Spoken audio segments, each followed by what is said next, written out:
تکلیف کی بات یہ ہے کہ اس ملک میں اوقاف کی املاک اور جائیداد کو لے کر کے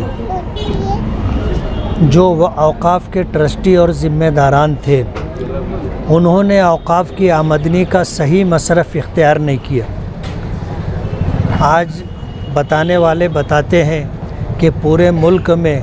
10 لاکھ ایکڑ سے زیادہ اوقاف کی املاک اور جائیداد ہے، اور اگر اس کی آمدنی دیکھی جائے تو سرکار کے اعداد و شمار کے مطابق ہزاروں کروڑ روپے کی آمدنی۔ یہ ہزاروں کروڑ روپیہ اگر ملک میں مسلم بے روزگار نوجوانوں کو روزگار اور تعلیم حاصل کرنے والے غریب بچوں کو اسکالرشپ، یتیموں، بیواؤں، مسکینوں، ضرورت مندوں اور بیماروں کے علاج و معالجے کے لیے اگر صحیح طریقے پر یہ رقم استعمال کی جاتی تو آج ہندوستان میں مسلمان خوشحال ہوتا، اور اپنی ضروریات کے لیے ہمیں سرکار کی طرف نظر اٹھا کر نہیں دیکھنا پڑتا۔ ملک کی آزادی کے بعد سے تمام سرکاروں نے مسلمانوں کے ساتھ جو سوتیلا سلوک کیا اور جس کی وجہ سے مسلمان انتہائی پسماندہ ہو گئے، سچر کمیشن کی رپورٹ سے یہ بات پورے ملک پر آیا ہے۔ صورتحال یہ ہے کہ ہماری کوتاہیوں کی وجہ سے آج سرکار نے ہمدردی کا لبادہ اوڑھ کر کے ایسا قانون بنایا اور جس کو راجیہ سبھا اور لوک سبھا سے پاس کروایا، اور جھانسا یہ دیا جا رہا ہے کہ یہ مسلمانوں کی فلاح و بہبود کے لیے کیا جا رہا ہے، جبکہ صورتحال اس سے الگ ہے۔ ٹرسٹیوں کی اور ذمہ داروں کی کوتاہیوں کی وجہ سے ایسا قانون بتانا کہ اوقاف کی حیثیت ہی ختم ہو جائے، یہ مسلمانوں کے ساتھ کھلا ہوا ظلم ہے، ناانصافی ہے، اور مسلمانوں کے املاک و جائیداد کو ہڑپ کرنے کی ایک کوشش ہے۔ مسلم پرسنل لاء بورڈ اور تمام تنظیموں کی طرف سے اس وقت قانونی طور پر سپریم کورٹ میں جو لڑائی لڑی جا رہی ہے، اور اس کے علاوہ مسلم پرسنل لاء بورڈ نے جو احکامات پورے ملک میں مسلمانوں کو دیے ہیں،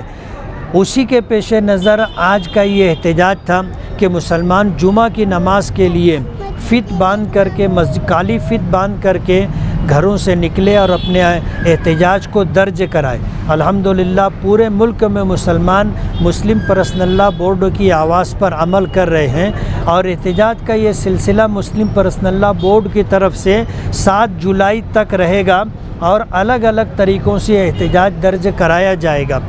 بات یہ ہے کہ آج جو احتجاج کے لیے ہمیں راستہ دکھایا گیا تھا ہم نے اس پر عمل کیا ہے۔ آئندہ بھی ہمیں مسلم پرسنل لاء بورڈ کی طرف سے جو احکامات ملیں گے ملک کا مسلمان اس پر عمل کرے گا، اور اوقاف کی حفاظت کے لیے ہم احتجاجی راستہ جو جمہوری راستہ ہے اور قانونی راستہ ہے، دونوں راستہ اختیار کریں گے، اور ہمیں امید ہے کہ سپریم کورٹ سے ہمیں انصاف ملے گا۔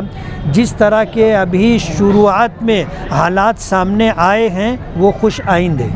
دیکھنے میں یہ آ رہا ہے کہ مصیبت آئی ہے تو کیا اس کے ذمہ دار اوقاف کے ذمہ دار ہے، وہ اس کے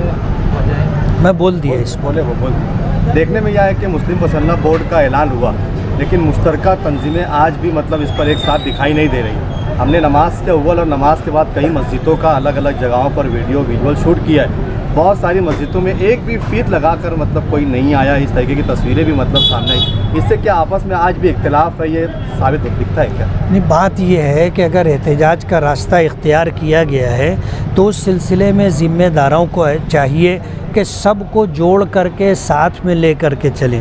ابھی جو احتجاج کے لیے اعلان کیا گیا بہت سارے لوگوں تک اس کی خبر ہی نہیں پہنچی۔ اب ظاہر بات ہے جب لوگوں کو پتہ نہیں ہوگا تو لوگ اس پر عمل کیسے کریں گے؟ اس لیے تمام تنظیموں کے ذمہ داران کو احتجاج میں شریک ہوں، اس کے لیے باوقار راستہ اختیار کرنا چاہیے، اور ہمارے ساتھ جو کاندھے سے کاندھا ملا کر کے چل رہا ہے تو کسی بھی تنظیم کے ذمہ دار کو ایسا نہیں لگنا چاہیے کہ ہمیں اپمانت کیا گیا یا ہمیں نظر انداز کیا گیا۔ اگر یہ صورتحال رہے گی تو اختلافات رہیں گے۔ اختلافات کے ختم کے ہونے کی شکل یہ ہے کہ ہم صحیح